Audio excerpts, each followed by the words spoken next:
What's up, everyone? Welcome back to Draft Season Never Ends, the Aftermath NFL Draft Podcast. I am Chris McGlynn, host of the show, and we're going to do something a little bit different today. I don't really have a ton of draft stuff to update right now. I'm going through some film and watching some Anthony Richardson this week, so hopefully I'm going to have a scouting report, player profile out on him sometime next week, so you can keep an eye out for that.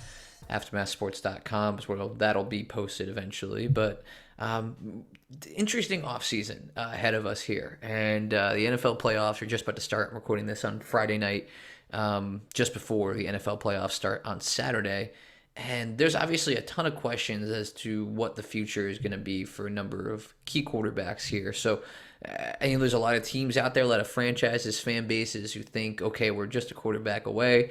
My New York Jets certainly feel that way. And so I wanted to kind of take a look at maybe how some of the quarterback carousel could shake out. And I will admit, maybe this isn't my smartest idea. I kind of didn't really fill in the blanks here, and I kind of figured I'd do it live, doing this. So we'll see what happens. I'm not entirely sure where this is going to go, but I have all 32 teams written down here and their quarterback. If they have a quarterback that seems like the answer for at least, the future, 2023, whatever it might be, then I have them down. And there's a lot of teams with blanks. So I'm going to run through real quick. We'll kind of eliminate some of the teams that obviously have no need. And then we'll talk about some of the ones that are a little bit more questionable and then the ones that definitely have a quarterback need, a clear opening this offseason. So let's start with the biggest domino of all, and that is going to be the Baltimore Ravens and Lamar Jackson. Clearly, the relationship between those two right now is a little bit icy. Things have been complicated so far this year. Lamar has missed quite a bit of time again due to injury, and the Ravens expected him to be back by now, but they've just announced that he is officially out for their playoff game against the Cincinnati Bengals. So begs the question, what's going to happen for Lamar in the future? Is he going to be back with the Ravens next year? I think he will be, but there is definitely going to be a lot of things that need to happen in order for that to all go the way it should. Now, Lamar is a free agent after the year is over, but Baltimore is not going to let him walk. So the only way that he's leaving is via trade.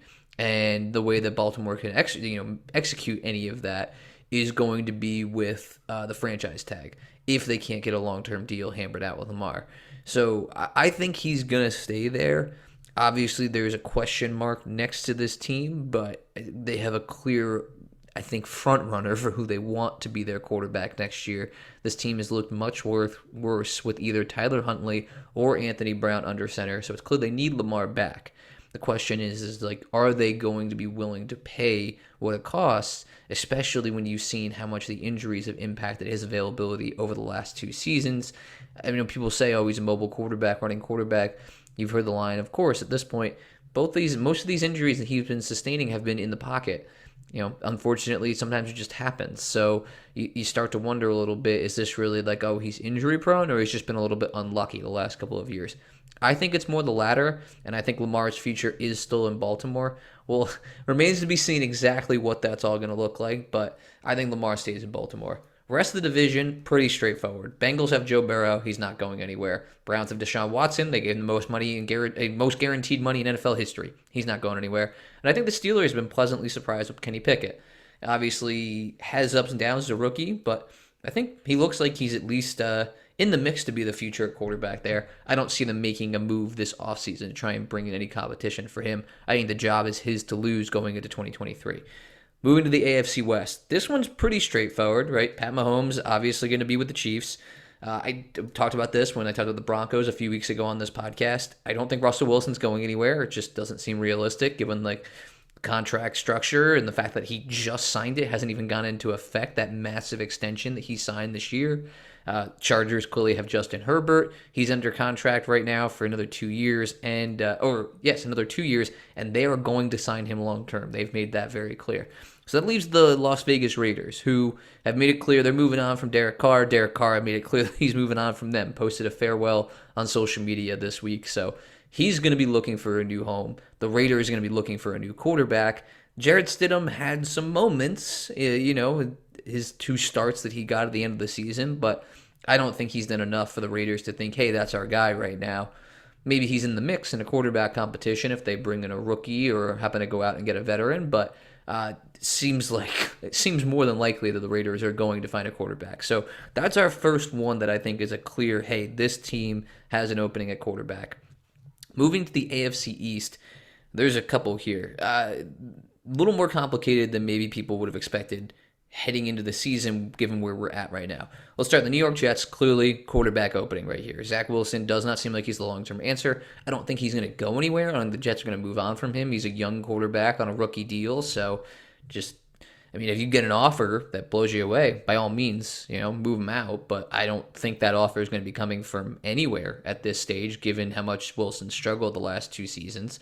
So we'll have to see what his future looks like. But the Jets have already been linked to guys like Jimmy Garoppolo, who obviously has a familiarity with the coaching staff because he worked with them in San Francisco. Derek Carr seems like a potential fit as well. I know a lot of Jets fans want Lamar Jackson. I'm hard-pressed to see that one happening for a lot of the reasons I listed out before with Lamar.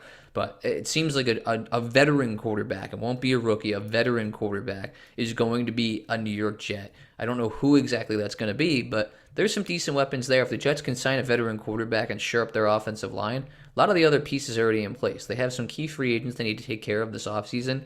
Quinnen Williams immediately comes to mind, and they have a couple of key free agents on the defensive side of the ball they need to bring back.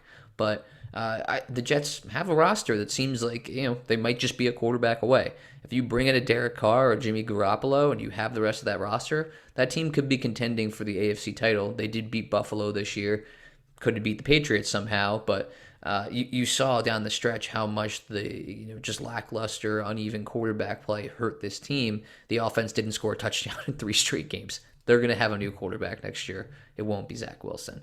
The Miami Dolphins. This one is super complicated here. Tua Tagovailoa just got ruled out for the playoff game by Mike McDaniel earlier this week. He's currently in concussion protocol again, at least his second concussion this season. Keep in mind that most people think he had a third one, really the first one of the year, that ended up leading into the second one he suffered against the Cincinnati Bengals, where he was knocked out on the field. And then, of course, he had the one just a few weeks ago against the Green Bay Packers on Christmas Day that has led to him being out for the end of the regular season and at least this first-round playoff game. Skylar Thompson is going to be starting for the Dolphins now.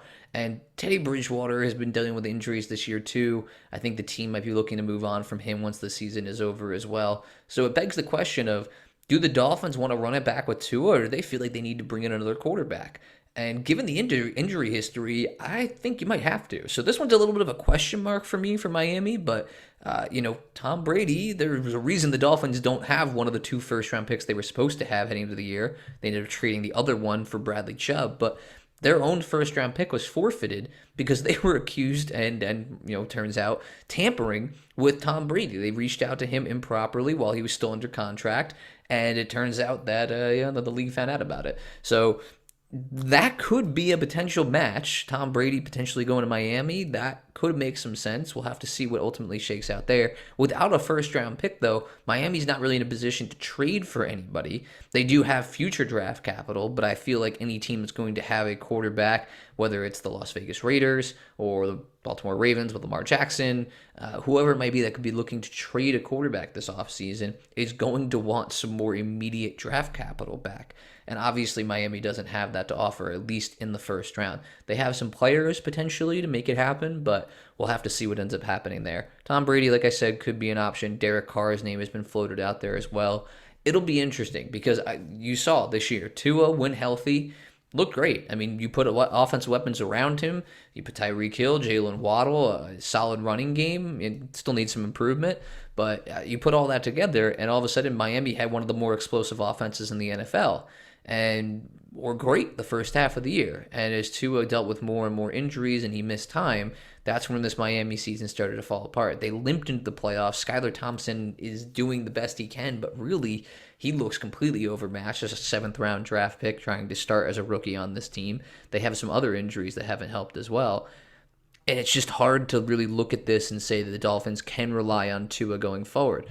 I think he's proven talent-wise. He's got what it takes. Unfortunately, injury history-wise, it just doesn't seem like it's going to work out for him long-term. That moves us here to the Buffalo Bills. They have Josh Allen. That's not changing. New England Patriots. There's been some buzz that maybe Mac Jones could be on the way out. Obviously, he had a really rough season this year.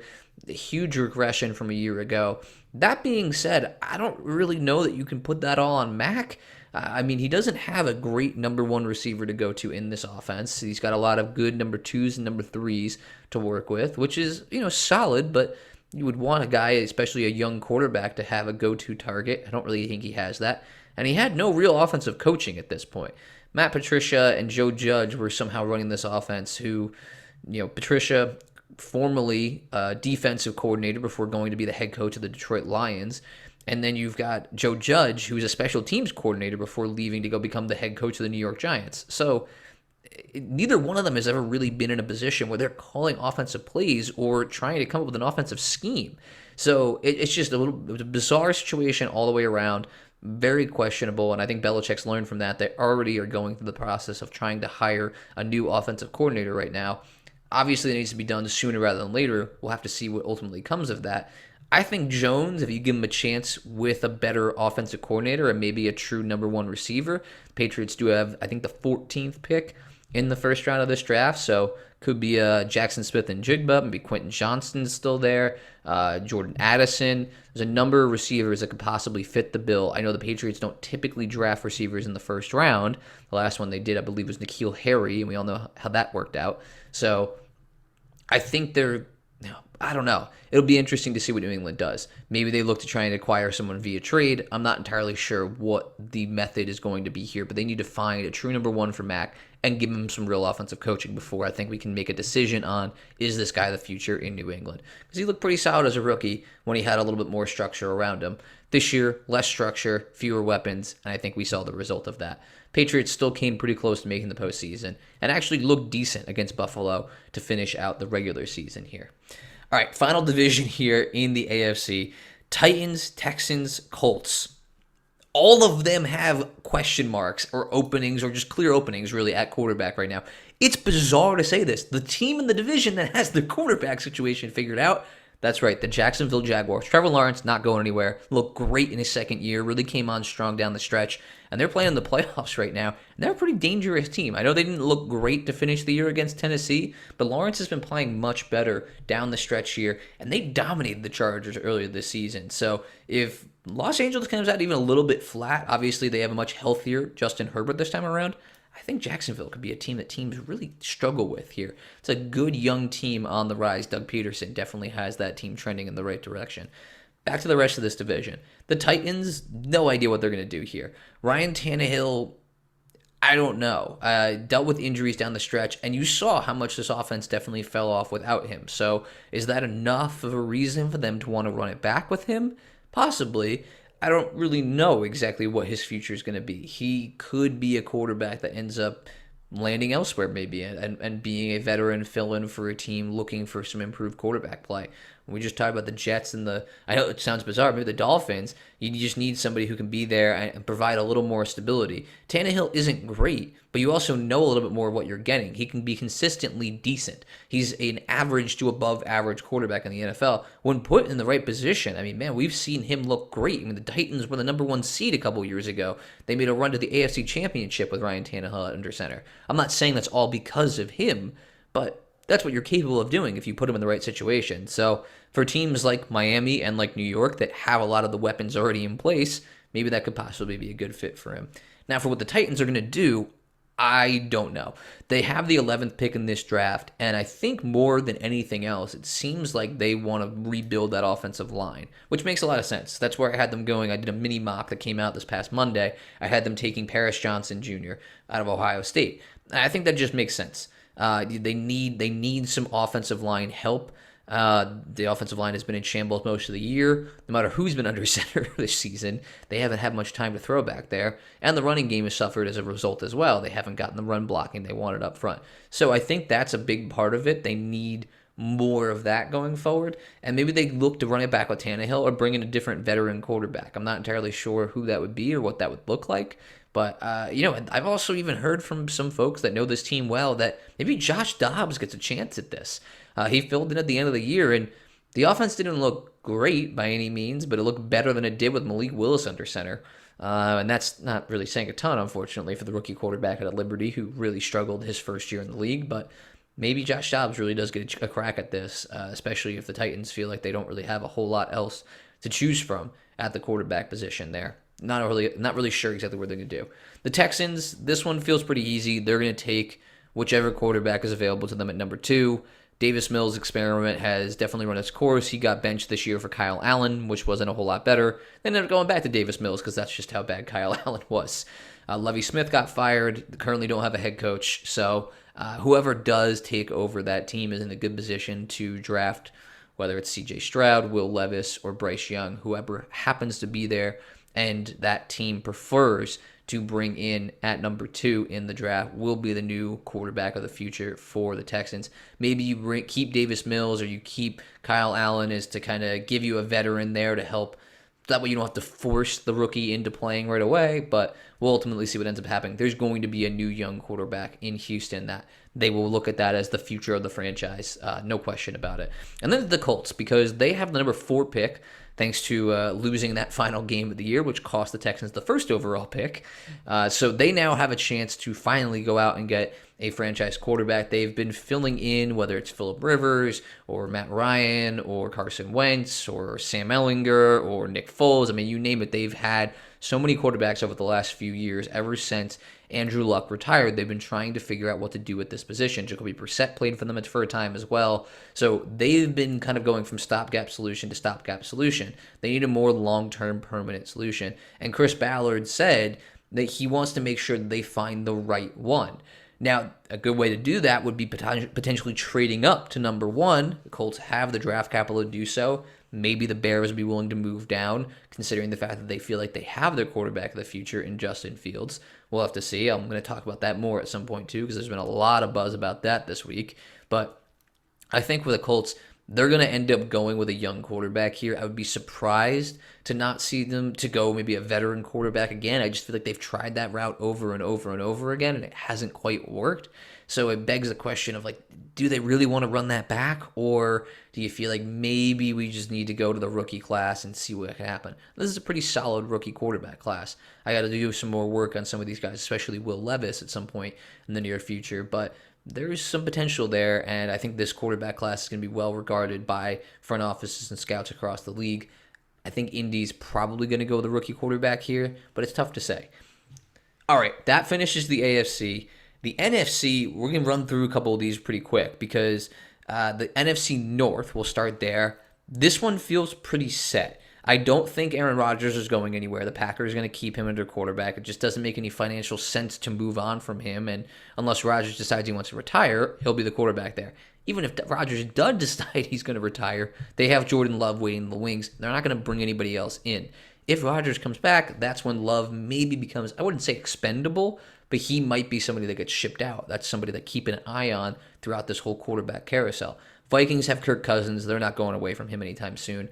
There's also just they're not in a position to do so, and I don't think they really want to. He had a pretty solid season, looked pretty good under Kevin O'Connell in his first year in that offense. The Lions, a little bit of a question mark here. They do have 2 first-round picks. If they really wanted to get aggressive, they could make the move up to go get a replacement for Jared Goff. But honestly, Goff played pretty well. Looked really, really good. I think down the stretch for the Lions, came very close to leading that team to a playoff berth. They came up, unfortunately, just like a half-game shirt, really. They lost the tiebreaker to Seattle due to a head-to-head loss they had earlier in the year. But Jared Goff has looked really, really strong this year. And with the right weapons around him, that's a fantastic offensive line. I dare say the best in the NFL at this point. In Detroit, you got a great number 1 in Amon-Ra St. Brown.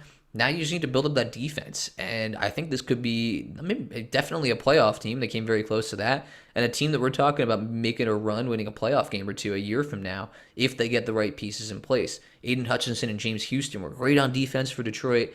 It feels like they need to just keep building along that defense there. Maybe get some more help on the secondary, find another linebacker to play alongside Malcolm Rodriguez, and then all of a sudden you're talking about a Lions defense that looked better during the second half of the season as well, but is one of the better units in the league overall throughout the whole year, because that was really what was holding them back early on in the season. They were losing games like 31-28 or 45-42. They were scoring a ton, but the defense couldn't do anything to stop opposing offenses. So I think that's more the route that Detroit will go. They'll hang on to Jared Goff.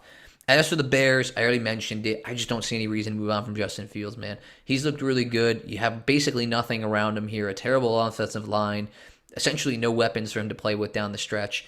I know they had a terrible record, ended up finishing 3-14, but I mean, what do you expect when his top receivers are guys that are playing on practice squads at the beginning of the year? Darnell Mooney went down. Chase Claypool, who they traded for, also went down with an injury.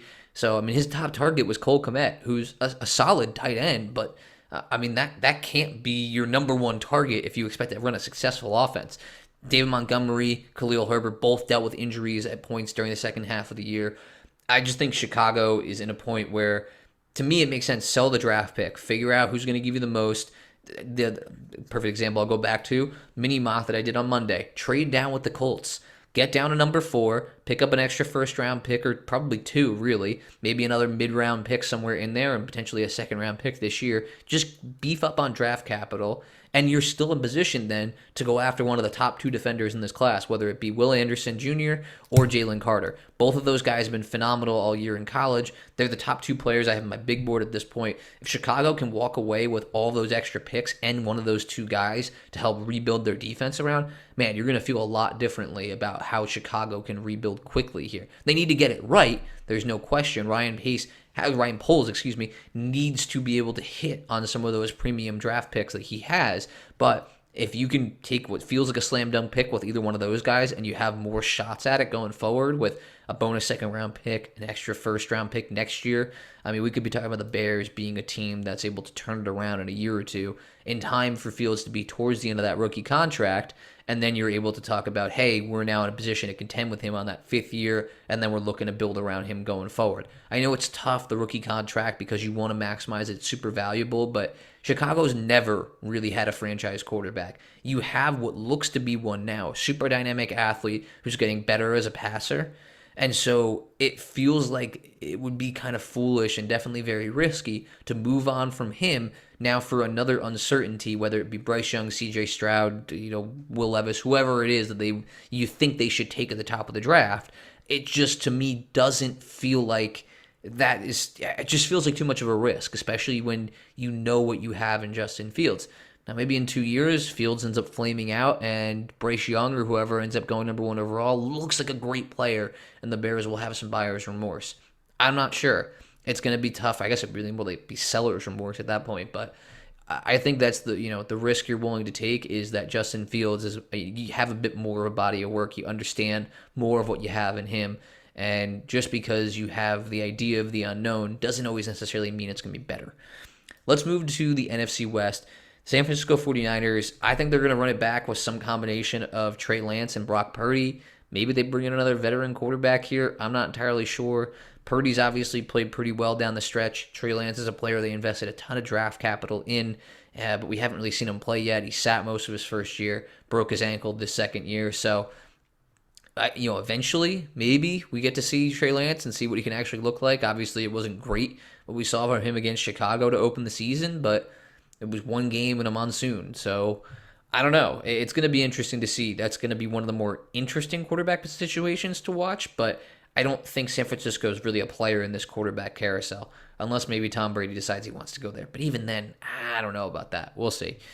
Now let's go to the Seahawks. There's a question mark here, but I think this team is going to move forward with Geno Smith. He's coming off a career year. He is a free agent. Keep that in mind. So if Seattle wants to keep him, they do have to re-sign him. It's not like they just have him for another year. I think he's due for a big pay raise. He got paid essentially nothing this year. He was expected to be just a backup quarterback for this team. Ended up having a fantastic year. Ended up being a Pro Bowler. And well-deserved, too. I mean, looked great for about most of the season. And now Seattle going to get a chance to see what he can do in the postseason as well, playing against San Francisco to open up the playoffs on Saturday at 4:30. So I think it would be... It's not out of the realm of possibility. They do have a first-round pick, 2 of them to be exact. One that's going to be in the top 5 thanks to the Denver Broncos. But I think they're probably going to go with the top defensive player available at that point. They went and they invested in their offensive line last year, got Abe Lucas and Charles Cross. Jordan Brooks is coming along nicely. They hit on Tariq Woolen, who's been a fantastic player this year for them out of UTSA. Looks like Kenneth Walker III ended up being a steal in the second round for them. So I think that they're in a good position right now to continue to build around Geno and maybe take a flyer on a developmental guy in the third or fourth round and see if maybe that comes along. I mean, they've had success with that in the past. Russell Wilson, third round pick out of Wisconsin. So I'm not saying that's always the method that's going to work, but it wouldn't be a shock to me to see Seattle do something like that again, where they look to try and draft a quarterback in the later rounds, develop him, or just simply say, you know what? Right now, we're just in a position where we want to build this roster as much as possible. And if Geno turns out to not be the guy next year, then we'll try and figure out what we want to do to replace him. I know that might seem like a backward way of thinking because you almost want to wait until you have a problem before trying to fix it. But also, you don't, if it ain't broke, you know what I mean? It's tough to figure out exactly what Geno's ceiling is going to be. Can he replicate this? Can he do it again? He's got two great receivers on the outside as well. So I think, he probably can do this again.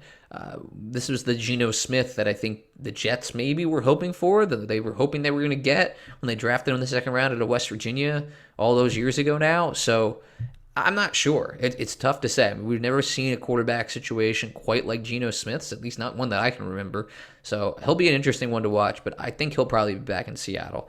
The Rams, likely going to be Matt Stafford? I don't really know. Obviously, he had a bunch of injuries this year, ended up costing him most of the season. When he was playing, I don't think he was ever really healthy, but when he was playing, it wasn't good. The Rams obviously struggled all year long.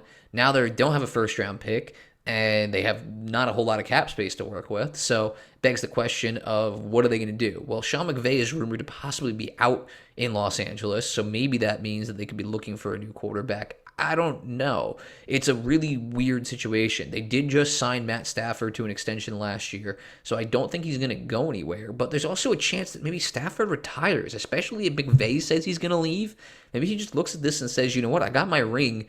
I'm banged up right now. I want to walk away while I still can and make sure that I don't do any more damage to myself, especially playing for a franchise that is very much headed in the wrong direction right now. They got a lot of aging players in this roster, a lot of guys that unfortunately on the wrong side of their career, back into their prime or out of their prime at this point, and they don't have a whole lot to replace it. Not much cap space, not a ton of draft capital, so I don't know. It'll be interesting to see what ends up happening there. I don't think Baker Mayfield sticks around. I think he's going to be trying to find a new home, but I think the Rams could be a team looking for a quarterback.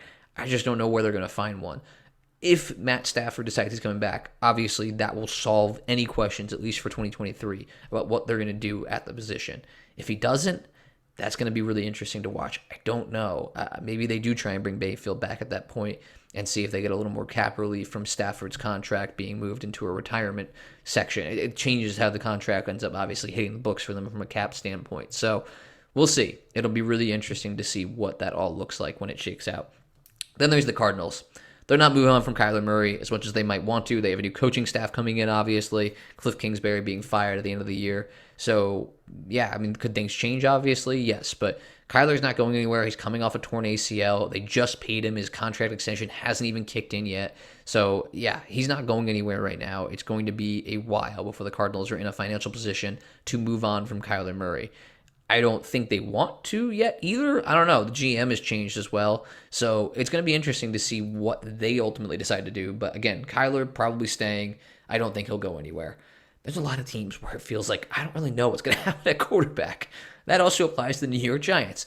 They're probably running it back with Daniel Jones. I expect them to. I think they should at this point, especially given the price point. I think that's going to be the ultimate thing for me here. I have some reservations for paying him over $30 million a year, but if you can keep that average salary and that cap number down to, I mean, it's the average salary, if you keep it under $30 million a year, I think that's a great deal. I don't know that that's going to be possible given the number of teams that I've run through here that could use a quarterback. I think Daniel Jones might be able to use that leverage to his advantage and net himself something in the range of 33, 34, 35 million. The Giants do have a ton of cap space. They have a lot to work with at the end of the season. Kenny Golladay will definitely be gone, so that contract will be off the books. And they just have some other room they're going to be able to open up with some contracts expiring from veterans that are no longer probably going to be back for the team next year. That being said, I don't know. It's going to be interesting to see how much of that eats into their ability to build around Daniel Jones because he's got no supporting cast right now. He's got Andrew Thomas as a great left tackle and Saquon Barkley, who is a good running back, has an injury history, and is technically going to be a free agent at the end of the year. So they could potentially franchise tag him. Unclear as to exactly what's Saquon's future with the team as well. So there's a lot of money the Giants are going to have to spend most likely to try and really revamp this offense. You'll have a first round pick to hopefully be able to go out and get Daniel Jones, a real receiver there. You got some extra draft picks later in the draft. Try and build up that receiver room for him because obviously it's pretty bare right now. But if you pay him a ton of money and you can't put anything around him, I feel like the Giants are going to be in a similar position where, maybe they are good enough, right? They got themselves into the playoffs this year. But are we sure they're going to be able to do that consistently going forward if, the rest of the league gets better around them and they were spending too much money on Daniel Jones? Anyway, I do have some concerns about paying him that much, but I also don't know the Giants have a better option at quarterback right now. I think it makes sense to bring him back at least for maybe a 3-year contract that's somewhere in the range of 85 to 90 million. Obviously, it could demand more than that in the open market. I'm not entirely sure. That's about where I would be looking if I'm the Giants, but ultimately, they might not have a choice. They might have to be closer to 100, 105 million over the course of those 3 years. If it's 4 years, we're talking about, closer to 135, 140 at that point. Forget it. You're not going to be looking at $100 million over the course of 4 years. It just doesn't make any sense. Then there's the Eagles. They have Jalen Hurts. End of conversation there. He's answered the questions. MVP candidate this year. Probably would have won the award had he not gotten hurt. So had a fantastic season overall. Cowboys, they're not moving on from Dak. He's their guy going forward. I know Dallas Cowboys fans are going to be calling for everybody's heads if they happen to lose on Monday night to the Buccaneers, but Dak's not going anywhere. Then there's the Commanders here. This team, I have no idea what they're going to do at quarterback. Taylor Heineke filled in at points this year. Carson Wentz obviously struggled. I think maybe veteran makes sense here. Sam Howell is a fun player. Obviously, he played great in that season finale, beat the Cowboys, and looked pretty solid doing so. Growing pains is a 5th-round draft pick out of North Carolina. You might expect as his first start in the NFL, but the Cowboys had something to play for. Washington didn't, and it really didn't look that way. It looked like Washington was the team with something to play for. So I think Sam Howell's definitely earned a shot at least to be in the conversation, but I would be really surprised if Washington just looks at this and goes, you know what, we're good with just him. Maybe they're in the Ryan Tannehill sweepstakes. Jimmy Garoppolo could also be another fit there. Derek Carr. You name it. Veteran quarterbacks, they're going to be linked to them this offseason. They have some decent weapons. Terry McLaurin, Curtis Samuel, decent talent. Jahad Dotson, I think, had a great year. I don't love Samuel. I think the injury history bothers me a little bit, but Dotson looked really good. Obviously, Scary Terry is awesome. And that defense is pretty good. The front seven, at least, is really strong. They need some reinforcements on the back end. If they can do that in the draft while also getting a veteran quarterback, Washington could definitely right back in the mix. Keep in mind, this team was pretty close to being a playoff team this year, despite all the issues they had at quarterback. So if they get some stability, at least at QB, don't be surprised if Washington really makes some noise in 2023. Then there's the NFC South. I have no idea what is going to happen here. I literally have, as I told you guys when I started this, right? I went through, I have the quarterback, it feels like they're there. It feels like they're there, right? That's the quarterback going forward. I have it written down. A few of them I have the names written down with a question mark, all right? And then there's, if they don't have a quarterback figured out for next year, it's just blank. The entire NFC South is blank, right? Falcons, drafted Desmond Ridder. Marcus Mariota is going to be gone. He's not going to stay for another year. He left the team early. Just the whole situation, he's done. I don't know what they're going to do there. They're in a position where maybe they go after a Will Levis. Maybe they go after an Anthony Richardson. But I don't know that they really want to draft the 3rd or 4th best quarterback here. Ridder showed a little bit of promise, but had a really rocky kind of debut to the NFL. Didn't really answer enough questions that you feel like, okay, he's the guy. Could be a veteran quarterback landing spot for sure. Buccaneers. Is Tom Brady going to be back? Is Tom Brady going to retire? Is Tom Brady going to go join the Dolphins or the Raiders or the 49ers? The Titans. Who knows? I have no idea. Tom Brady might be the biggest wild card of any quarterback this offseason because we really don't know what he's going to do. It seems like he's frustrated with Tampa and he really wants his way out. We saw it just didn't look like Tampa was ever quite on the same page this year. This miscommunications with Mike Evans, getting on the sidelines with receivers and offensive linemen. Obviously, the injuries up front did not help him at all. But I do wonder if maybe this is just, it's ran its course. It's a veteran team that's kind of seems like they had their Super Bowl window. Maybe it's passed and it's time for him to move on. If that's the case, I don't know what this team is doing at quarterback because they're going to obviously have a pick in the 20s somewhere in the draft, or maybe at 18, I guess, or 19 if they end up losing in this first round. They could end up with the 19th pick. But you're not going to be in a position most likely to draft a quarterback at that point. So you're going to probably have to go a veteran route. I'm not entirely sure. This team doesn't really have a succession plan for Tom Brady at quarterback. The backups right now on the roster are Blaine Gabbert and Kyle Trask. Gabbert, obviously, at this point, seems like he's a career backup. Trask, I don't even know if he's that. He's really struggled in the NFL. A former second-round pick out of Florida that has not panned out for the Bucs. So, yeah, at this point, it seems like they're probably going to be in the mix for another veteran quarterback. I don't exactly know who that's going to be. I mean, there could be some shakes up with the coaching staff. Honestly, Byron Leftwich has been a name that's been in some head coaching conversations. So if he gets hired, who knows? I mean, it's tough to say exactly what Tampa Bay's future is going to look like here. If Brady's back, he wants to run it back with this team, obviously you don't need to worry about it. And maybe you start to think about it long term. But if he's gone, if he goes and joins a different team, or if he decides he's going to hang him up after this season, Tampa's in a really, they're in quarterback purgatory at that point. No clear way to replace him and no real options in-house. So I don't really know exactly what they're going to do there. Tannehill could be an option here as well. I think that makes a lot of sense. Maybe Baker Mayfield. I know that's probably not the most appealing option of all time, but he could certainly be in the mix. Jimmy Garoppolo, maybe. I don't know. It's going to be interesting to see what Tampa would have to do at that point if they're forced to find a new quarterback if Tom Brady leaves.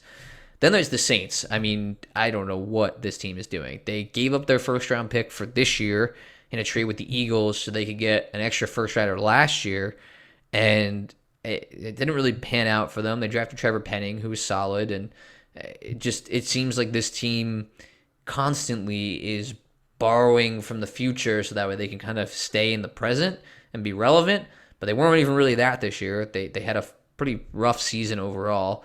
Lots of injuries and just overall poor play from the offense. Michael Thomas went down again. Alvin Kamara, not anywhere near as effective on this team. And, you could tell they were missing some key pieces. Teron Armstead left in the offseason. They lost Quan Alexander. It just seems like this team is kind of being held together by, toothpicks and bubble gum at this point. They're so far over the cap. I know Mickey Loomis finds a way every year to create more cap space, but at a certain point, it has to just catch up with them.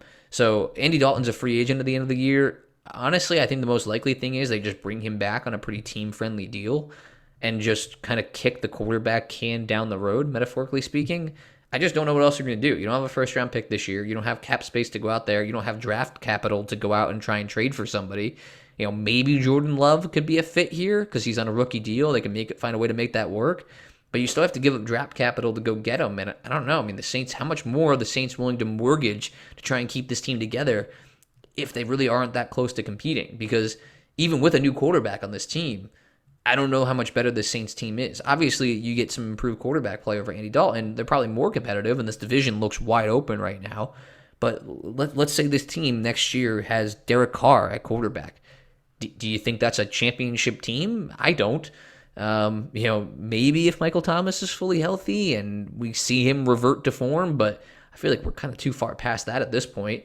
And the defense has some question marks as well, has some key free agents coming up. You got some aging stars like Cam Jordan. Is he going to be done at the end of the year? I don't know. It's tough to say. I feel like New Orleans is kind of in that weird spot where they need to start rebuilding, but they're not really in a position to actually rebuild yet. So we'll see. I mean, they kind of remind me a little bit of the Rams right now, where it's like, yeah, rebuild is coming, but you guys really aren't in a position to rebuild quite yet. I don't exactly know what that's going to look like, but I think maybe Andy Dalton just ends up back there in New Orleans for another year.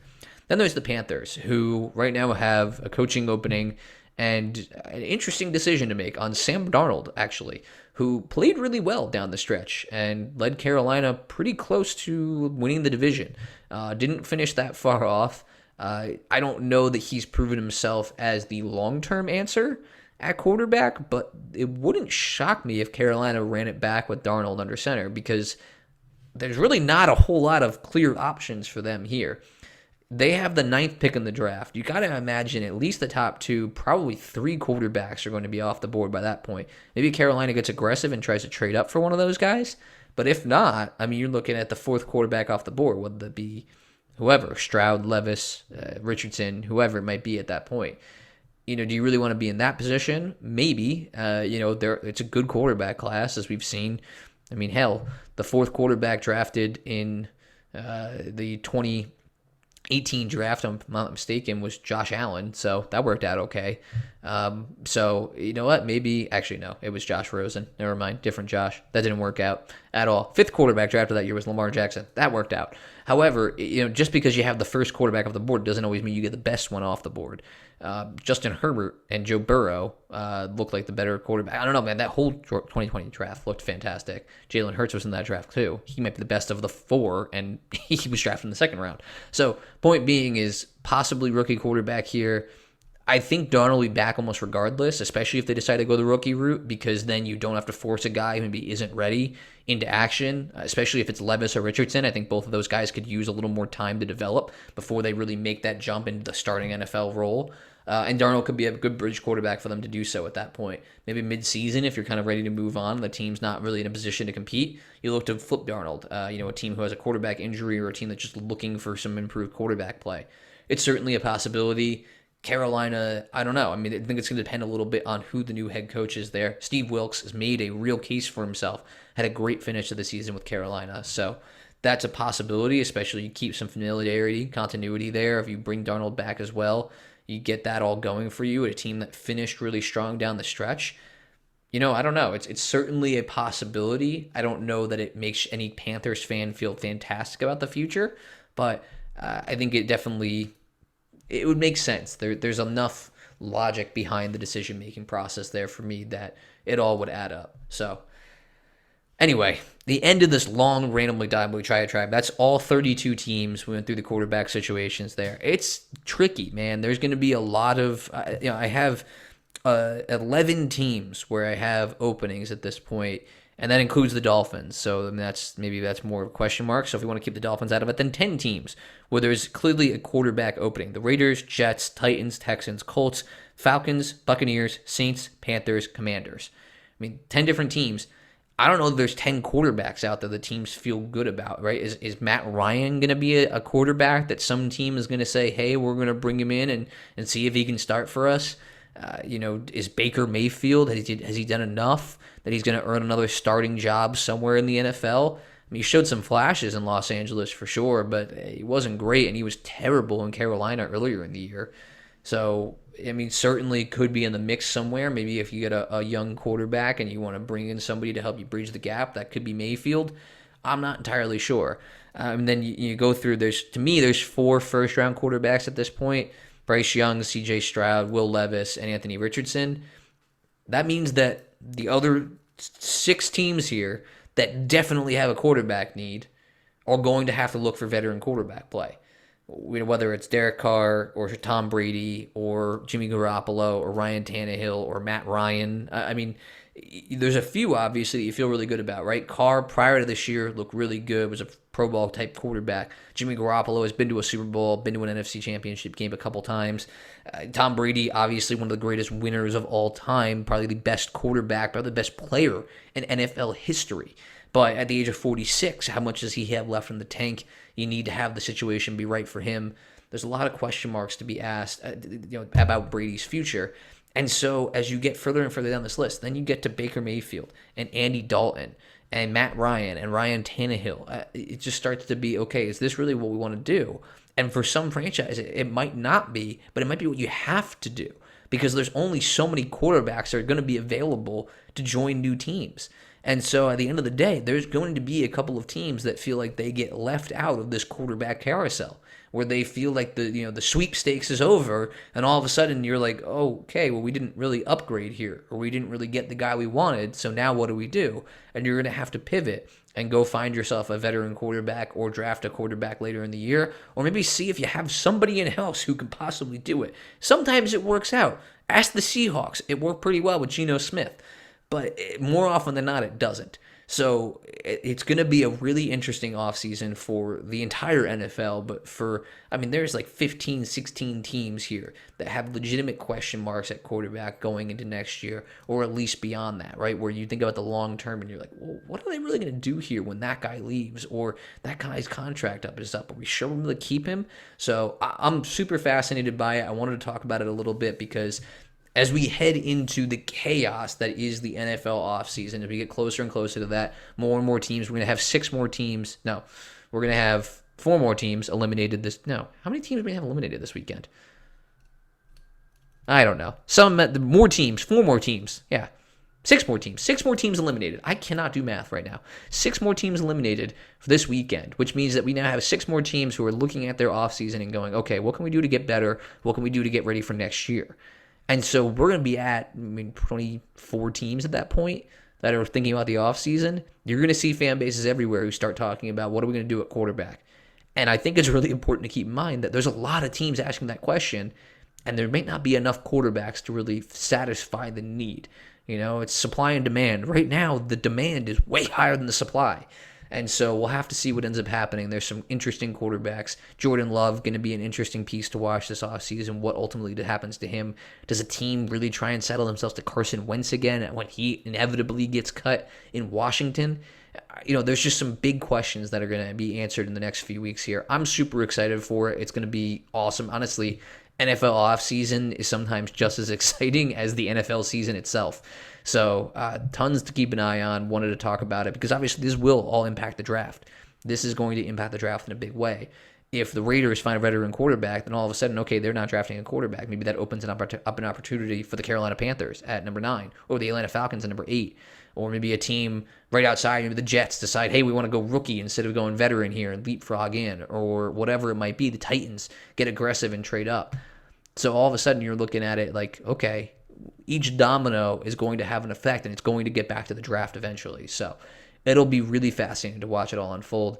I will do my best to kind of keep you guys up to date on what each one means and kind of, talk through what the aftermath of it all is. That's why I've done this website. It's usually reacting to news and figuring out what is next, what happens now in the aftermath of this event. So thank you everybody for tuning in. I really appreciate it. I know this is a long one today, so if you stuck with me this long, I really appreciate it. Thank you so much. If this is your first time finding the podcast, thank you, first of all, for finding it. I really appreciate it. You can check us out on any of your podcast platforms. You can watch it on YouTube, obviously, if you're doing that. There's a video version there. It's also on Spotify, Stitcher, Anchor, Apple Podcasts, you name it. You should be able to find the podcast there. If you can't find this podcast on your favorite platform, let me know. I can't guarantee that I'll be able to figure it out, but I'll do my best. I can certainly try to figure it out how to get it onto that platform. And if you want to follow along on social media as well, I'm at C. McGlynn on Twitter. You can also follow the show on Facebook and at Twitter, Aftermath Sports. Feel free to share it on social media. It means a lot to me. Helps other people find the show. Goes a really long way into helping grow the audience a little bit. And, growing a little bit of a community here for people who listen to the show. I always really appreciate when anybody takes the time to do that. And if you have any feedback, comments, any of that type of stuff, I'm always open to it. You can DM me, any of that type of stuff. You should be able to reach out, no problem. So thanks everybody for tuning in as always. Remember, the draft season never ends, and we'll talk again next week once we have the first round, the wild card round, super wild card weekend in the books.